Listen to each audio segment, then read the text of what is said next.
갈라디아 교회 계속 이야기가 진행이 되고 있습니다. 갈라디아 교회는 사도 바울이 이 1차 선교 여행 때 먼저 돌면서 복음을 전한 곳이고요. 갈라디아서는 2차 선교 여행 때 갈라디아서를 갈라디아 교회에 편지로 보내는 내용입니다. 사도 바울이 아마 이 데살로니가 교회에 먼저 편지를 써보냈고 그 다음에 갈라디아 교회에 써보내다 보니까 여러분들이 뭐 생각하셨을 때도 그러실 거예요.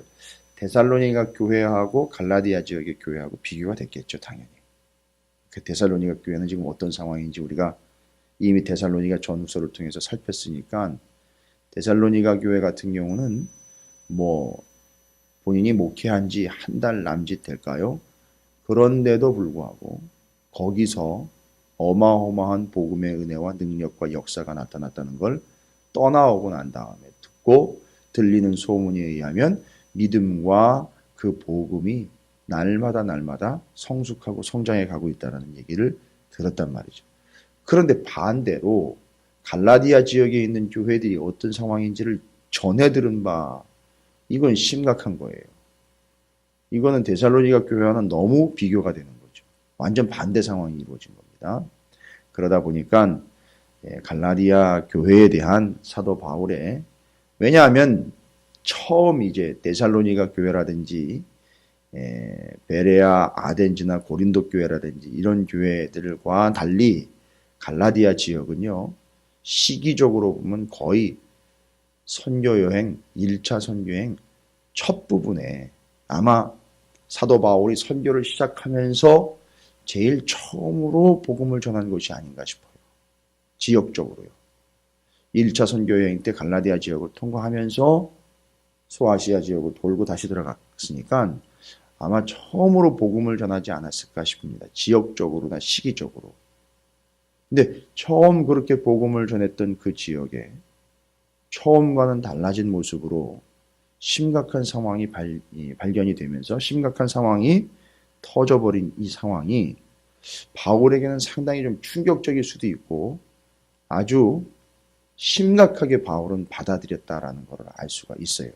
그리고 그 심각한 상황에서 사도 바울은 명확하게 이야기를 합니다.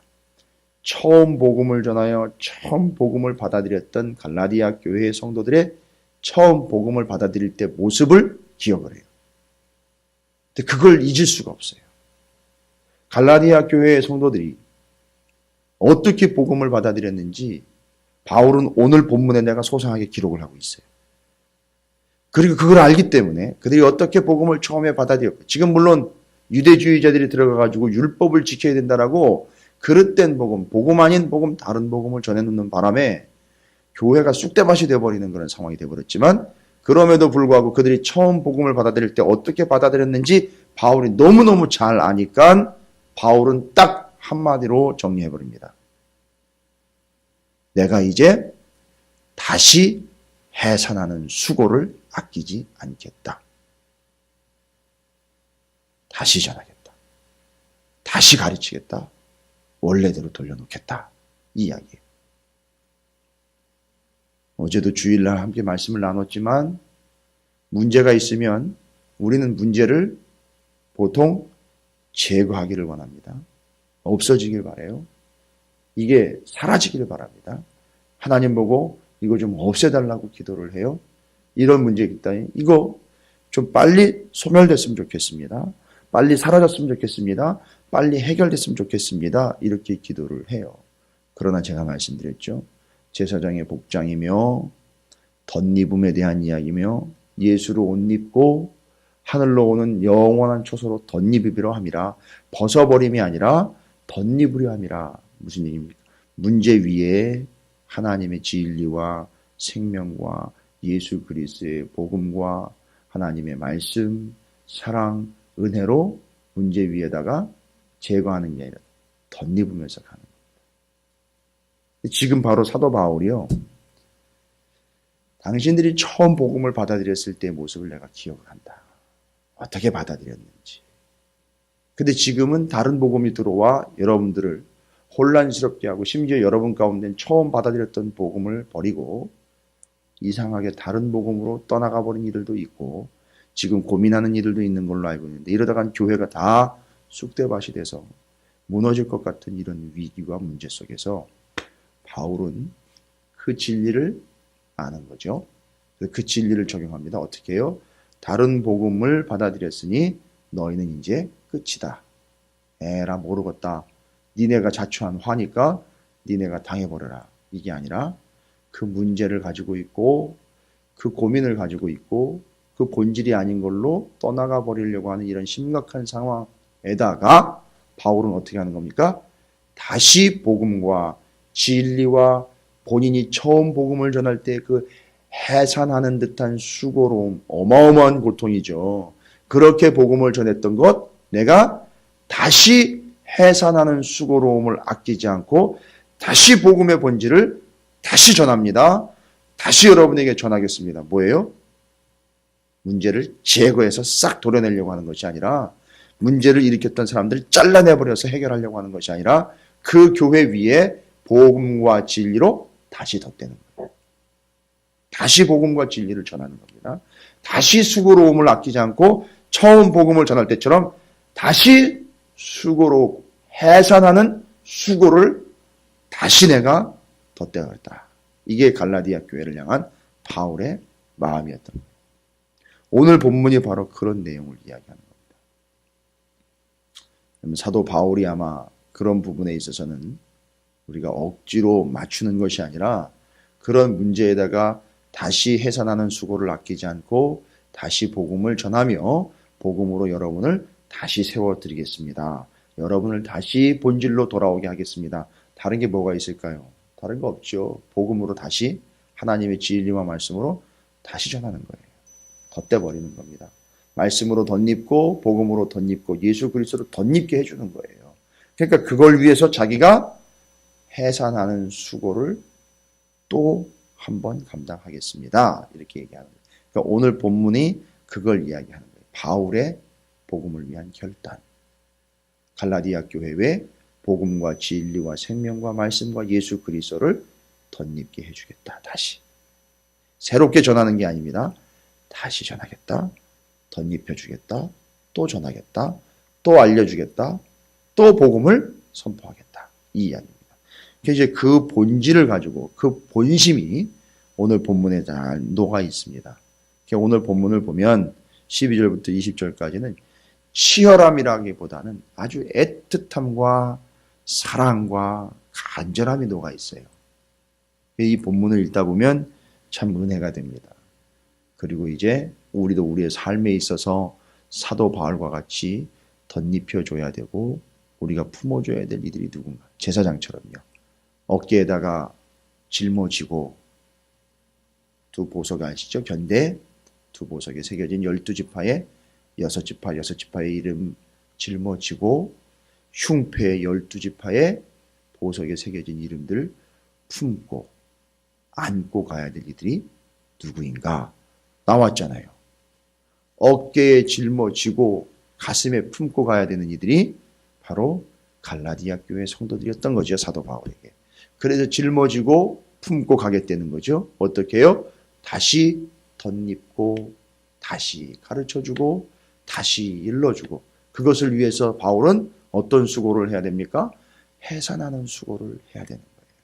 그렇지만 다시 덧입어 그들이 본질적으로 구원함에 온전히 이르게 된다면 나는 해산하는 수고를 아끼지 않겠습니다. 라고 이야기하는 거예요. 이게 오늘 본문의 복음과 그 은혜 받은 자의 사랑과 생명과 소망이 되는 거죠. 바울이 그걸 전해주고 있습니다. 그러면 12절부터 한 절씩 쭉 읽어가면서 제가 말씀드린 이런 분위기 속에서 이 본문을 이해를 하시면 이제 여러분의 삶에 적용이 가능한 말씀이 될 줄로 믿습니다. 12절에 보니까 형제들아 내가 너희와 같이 되었은즉 예전에 복음 전할 때요. 처음 복음 전할 때 갈라디아 교회의 성도들의 그 복음을 받아들이기 전 상태에 있지 않습니까? 아무것도 모르고 휘청휘청했을 때 여러분 사도 바울이 그들에게 가서 그들과 맞춰준 거예요. 유대인에게는 유대인처럼 해주고 헬라인에게는 헬라인처럼 해준 거 아시죠? 그렇게 해서 왜요? 바울이 변절자가 아니라 그들을 복음으로 구원해내기 위해 그들과 맞춰준 거예요. 수준을 맞춰주고 삶을 맞춰주고, 그러니까 말하자면 선교사의 온전한 자세가 나왔던 거죠. 그 얘기하는 겁니다. 내가 너희와 같이 되었은즉 너희도 나와 같이 되기를 구하노라. 어떻게 해요? 복음을 온전히 받아 구원 얻는 자가 되기를 원한다.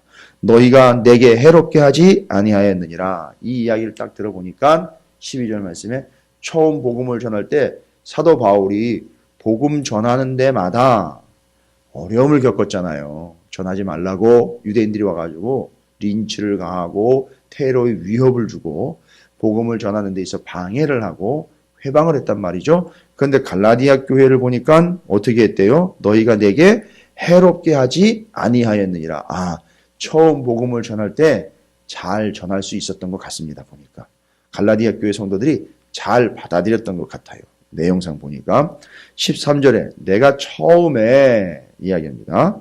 처음 여러분에게 복음 전할 때 얘기하는 거예요. 육체의 약함으로 말미암아 너희에게 복음을 전한 것을 너희가 아는 바라.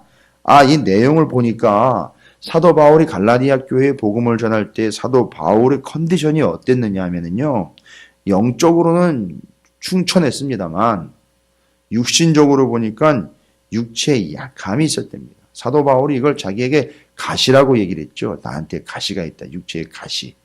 그러니까 늘 움직이면 어떻게 돼요? 가시니까 찔려요.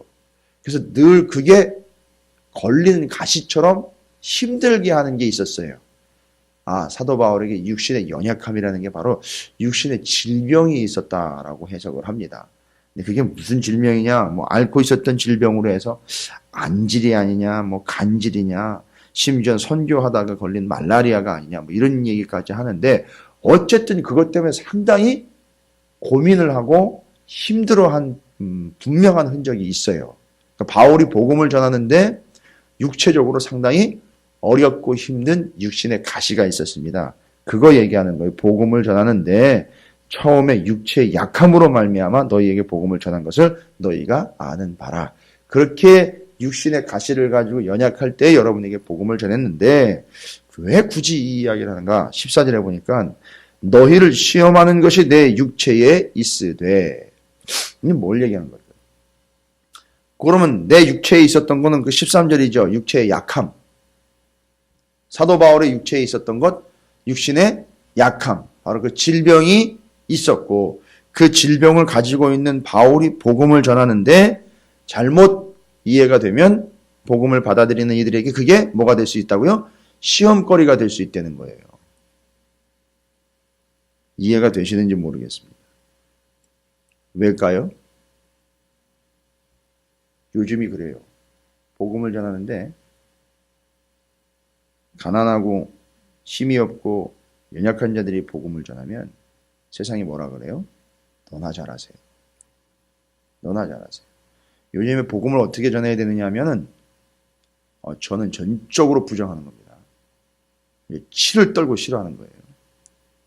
고지론이라 해서 저 꼭대기 산 꼭대기에 최고의 정점을 찍을 때 그때 딱 자리에 올라가서 내가 예수님 때문에 이렇게 됐습니다 하면 아주 효과 만점이라는 거죠. 그럼 세상이 다 예수를 믿으려고 한다는 거죠. 왜요? 그렇게 되려고. 예수는 그렇게 믿는 게 아닙니다. 예수는 그렇게 전하는 게 아니에요. 그리고 부자가 전해야 복음이 효과적이 되는 거예요. 새빨간 거짓말입니다. 큰 교회가 복음 전해야 복음이 전해지는 거예요. 그렇게 되면. 이런 개척교회는 복음을 전하면 안 되는 거예요. 너나 잘하세요. 이렇게 되는 거잖아요. 말이 됩니까? 아픈 사람이 복음을 전하면 어떻게 돼요? 아니, 지 몸뚱아리 하나도 제대로 관리가 안 되는 판에 뭔 복음을 전해. 이렇게 되는 거죠. 바울이 지금 이야기하는 게 13, 14절이 그 얘기예요. 내가 이 육신의 연약함, 그러니까 갈라디아 교회 성도들이요, 바울의 육신의 연약함, 곧 육신의 질병 때문에 힘들어하고 괴로워하는 걸 봤던 것 같아요. 생각해 보세요. 혹시라도 그게 간질이었다 그러면 사람들이 모여있는 데서 간질 증상이 나타난 거예요. 그거 보고 사람들이 어떻게 했을까요? 아유, 지 몸뚱아리 하나도 제가 건사 못하는데 지 몸뚱아리 하나도 그것도 구원하지 못하는 게 뭔 남들한테 복음을 전한다고 이렇게 될 수 있는 거잖아요. 14절이 그걸 얘기하는 거예요. 너희를 시험하는 것이 내 육체에 있으되. 그렇잖아요. 복음을 전했는데 이 사람들이 믿음으로 잘 받아들이면 되는데, 야, 복음 전하는데 뭐 저렇게 복음이 별로 효과가 없나 봐. 능력이 아닌가 봐. 저 사람 저 복음 전한다는 사람 저 간질, 저 몸뚱아리 지 하나도 저걸 건산 못해가지고 뭔 복음을 전한대. 아이, 뭐 저런 걸 믿어. 이렇게 될 수 있었는데. 그렇죠. 그러니까 그게 본인들을 시험하는 거리가 될 수 있는 거예요. 이것을 너희가 업신여기지도 아니하며 버리지도 아니하며 복음을 버리지도 아니하고 오직 나를 복음 전했던 나를 어떻게 했어요? 하나님의 천사와 같이 또는 그리스도 예수와 같이 영접하였도다. 바울이 그 와중에도 그 아프고 그 문제가 있고 자기가 고통스러움에도 불구하고 좀 제가 바울 사도에게 건방진 표현일 수도 있지만 복음은 제대로 전했나 봐요. 이 사람들이 바울의 그런 육신의 연약함과 문제를 봤음에도 불구하고 복음을 전하는 바울의 전한 바 복음을 받아들였을 때 어떻게 받아들인 거냐 하면 천사를 영접하듯 직접 주님을 영접하듯 자기를 받아줬다는 거예요. 이건 뭐냐 하면 바울과의 친한 관계가 형성이 된 게 아니라 이건 열이면 100% 사도 바울이 그 연약한 육신임에도 불구하고 생명을 다하여 복음을 제대로 전했다는 거예요. 이거는 제대로 받아들인 거예요. 갈라디아 교회 성도들이 처음에. 그러니까 오히려 역으로 그것이 시험거리가 되지 않고 갈라디아 교인들한테 야, 저런 사람이 예수를 제대로 받아들인 거구나. 오, 저렇게 힘든데도 예수를 붙잡고 살아가고 있구나. 오히려 이게 복음이 된 거예요. 은혜가 된 거예요. 그래가지고 갈라디아 교인들이 처음에 복음을 제대로 받아들였단 말이에요. 바울이 제대로 전한 바. 그 얘기하는 겁니다. 15절에 너희의 복이 지금 어디 있느냐?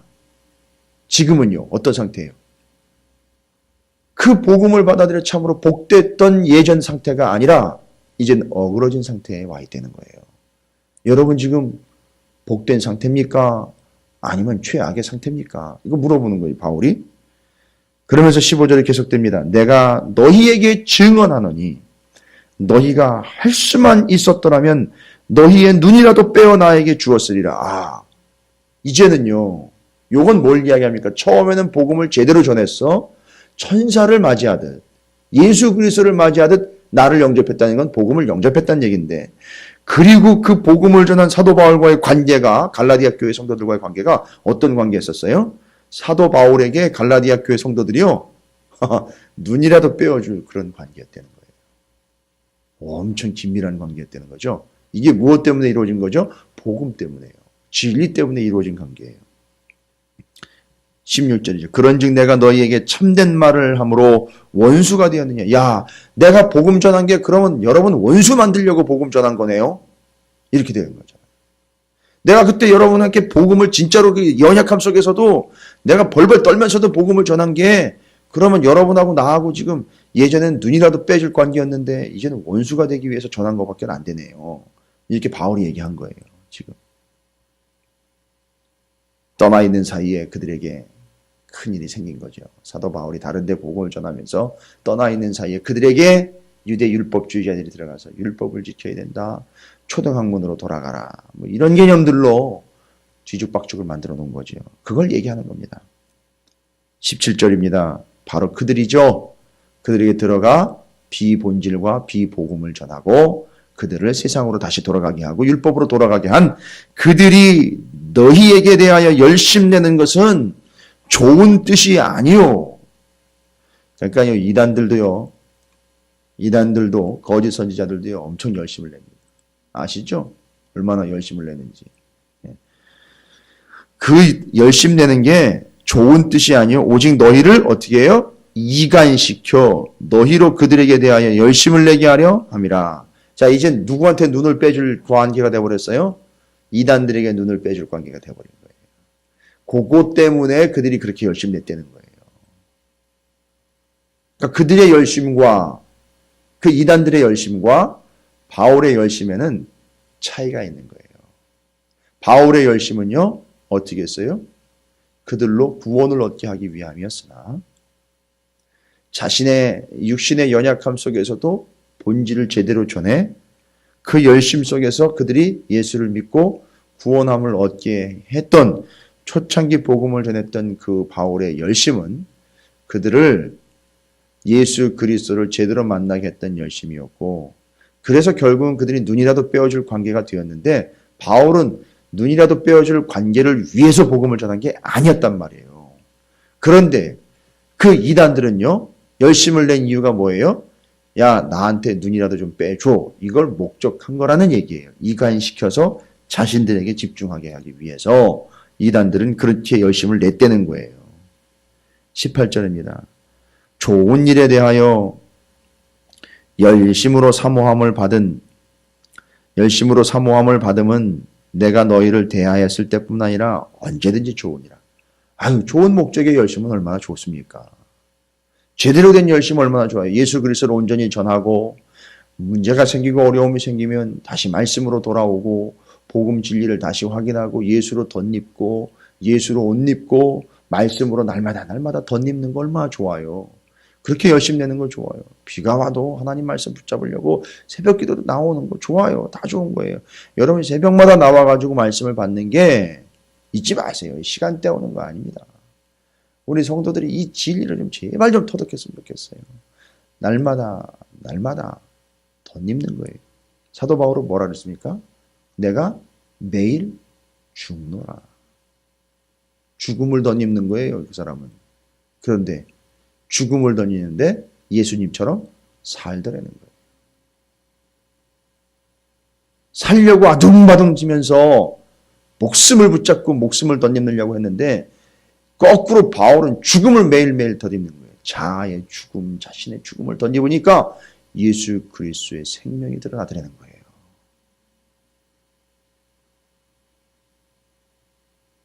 그래서 사도 바울이 이야기하는 거예요. 그 열심이 제대로 된 열심이면 얼마나 좋겠습니까? 그러나 지금 여러분에게 열심을 내며 덤비는 자들은 여러분을 이용하려고 하는 자들이지 본질로 여러분에게 덧대고 입히려고 하는 자는 아닙니다. 19절입니다. 나의 자녀들아 너희 속에 그리스도의 형상을 이루기까지 다시 너희를 위하여 해산하는 수고를 하노니. 바울이 뭐라고 얘기했어요? 어떻게 그럴 수 있느냐. 이놈들 니들 망해도 싸다. 니들이 저지른 일이니까 니들이 감당하고 니들이 해결해라. 가 아니라 그들이 처음에 복음을 어떻게 받아들였는지 쭉 이야기를 읽으셨으니까 아실 거 아니에요. 그죠? 처음에 받아들였던 그들의 복음. 그리고 그들이 마치 사도 바울을 받을 때 천사를 맞이하는 것처럼 주님을 맞이하는 것처럼 그랬던 그들의 모습. 그리고 그들이 얼마나 사랑스러운 관계로 바울에게 눈이라도 빼어줄 기세로 얼마나 사랑스러운 관계였는지 사도 바울은 이제 자신이 해야 할 일을 찾은 거예요. 뭐예요? 복음을 새롭게 전하는 갈라디아 지역에 처음 복음을 전했던 그들을 어떻게 한다고요? 다시 해산하는 수고를 통하여 본질로 돌아오게 하고 구원 얻게 하고 복음으로 온전한 영혼들 되게 하는 일에 다시 헌신하겠다 이거예요. 뭔 얘기예요? 다시 덧입겠다. 다시 입히겠다. 다시 말씀으로 덧입겠다. 다시 예수 그리스도를 옷 입겠다. 이거 얘기하는 거예요 지금. 그래서 해산하는 수고를 다시 감당하겠다. 여러분 얼마나 고통스러울 거예요. 해산하는 수고를 애를 또 하나 낳는 게 아니라 이놈들을 다시 낳는다는 거예요. 이걸 다시 낳는다는 거예요. 처음 아픈 것처럼 그렇게 다시 아픔을 통하여 여러분들을 다시 낳겠다. 그게 바울이 갈라디아 교회의 성도들을 보면서 결심한 거예요. 그리고 그렇게 지금 다시 낳고 있는 중이에요. 갈라디아 교회 성도들을 위해서. 그러니까 지금 그들에게는 갈라디아서라는 말씀을 통해서 뭐 하는 거예요? 처음에 복음 전했었잖아요. 진리를 전했었잖아요. 처음에. 1차 때. 지금은요. 갈라디아서를 통해서 다시 전하고 있는 거잖아요. 그죠? 이게 뭐예요? 덧대고 있는 거예요. 덧입히고 있는 중이라고요. 그걸 바울은 뭐라고 표현했습니까? 자기가 다시 해산하는 수고를 하고 있는 중. 여러분, 누군가 여러분을 위하여 다시 해산하는 수고를 감당하는 이들이 있을 수도 있어요. 예전에 있었을 수도 있고요. 앞으로도 있을 것 같아요. 그러나 가능하면 여러분을 위해 누군가가 다시 해산하는 수고를 감당하지 않고 여러분이 바울처럼 누군가를 위하여 다시 해산하는 수고를 좀 감당했으면 좋겠어요. 여러분 주변에 본질이 아닌 것 때문에 혹시라도 나와 관계 때문에 갈라디아 교회 성도들처럼 어려움에 처해 있고 낙심해 있다거나 본질이 아닌 걸 가지고 씨름하고 있고 심지어는 잘못된 교리로 빠져들어간 이들이 있다면 여러분이 그들을 대할 때에는 사도 바울의 자세로 대하셔야 돼요. 내가 다시 해산하는 수고를 감당함으로 그들에게 진리와 복음과 생명과 말씀과 은혜로 어떻게 해주겠다? 덧입혀 주겠다 라는 믿음과 결단으로 여러분 주변을 한번 돌아보세요. 다시 해산하는 수고를 해줘야 되고 감당해야 줘야 될 누군가가 있지 않은가. 우리 찾으시는 교회는요, 비록 개척교회지만 분명히 있어요. 그들을 위하여 다시 해산하는 수고를 감당해 줘야 할 교회가 있고 성도들이 있어요. 사도 바울의 이 명확한 본분과 소명과 사명 의식을 우리가 깨닫지 못하면 우리는 어떤 존재가 되느냐 하면 누군가 우리를 위하여 다시 해산하는 수고를 기다리기만 하는 그런 존재가 될 수밖에 없어요. 그러나 우리는 이제 누군가를 위하여, 낭망한 이들을 위하여, 넘어진 이들을 위하여, 잘못된 길로 가는 이들을 위하여, 본질이 아닌 걸 가지고 씨름하고 있는 이들을 위하여, 넘어가고 있는 이들, 비진리를 위하여 씨름하고 있는 이들을 위하여 우리는 바울처럼 다시 해산하는 수고를 감당해 줘야 된다는 거예요. 우리가 해야 돼요. 가장 가깝게는 우리 가족 중에도 있겠죠. 여전히 복음이 아닌 비진리요, 은혜가 아닌 세상 것이요, 사랑이 아닌 애증의 관계로 그렇게 하나님의 복음이 아닌 다른 것들에 빨려가 있고 쏠려가 있는 이들, 끌려가는 이들, 여러분이 그들을 위하여 바울처럼 다시 해산하는 수고를 아끼지 마시기를 주님의 이름으로 축원을 드립니다. 20절이죠. 내가 이제라도 너희와 함께 있어 내 언성을 높이려 함은 여러분 그건 아닙니다. 왜 정신을 못 차리고 처음 받은 바 복음에서 여기 떠나왔습니까? 여러분 그건 아닙니다. 라고 소리를 지르려 하면 너희에 대하여 의혹이 있음이라. 여러분이 잘못된 길로 가고 있기 때문입니다. 라고 이야기하는 거예요. 여러분 바울이 짜증내는 겁니까? 아니요. 지금 소리를 지르며 신음하고 있는 거예요. 다시 해산하는 수고를 지금 하고 있는 거예요. 진통 올 때 산모가 신음소리를 내는 것처럼 바울이 지금 언성을 높이고 있는 것은 그냥 짜증을 내는 것이 아니라 아이를 잉태해서 출산할 때 이 산모가 소리 지르는 것처럼 지르고 있다는 거예요. 들리느냐 이거예요. 여러분을 위하여 내가 다시 해산하는 고통을, 이 산모의 고통과 외침을 부르짖는 이 소리를 여러분 듣습니까? 여러분을 위한 내 외침입니다. 라고 이야기하고 있는 거예요. 여러분, 오늘은 본문을 설명하는 개념이 아니에요. 사도 바울의 마음을 여러분이 정확하게 이해하지 못하면 이 본문은 허당입니다.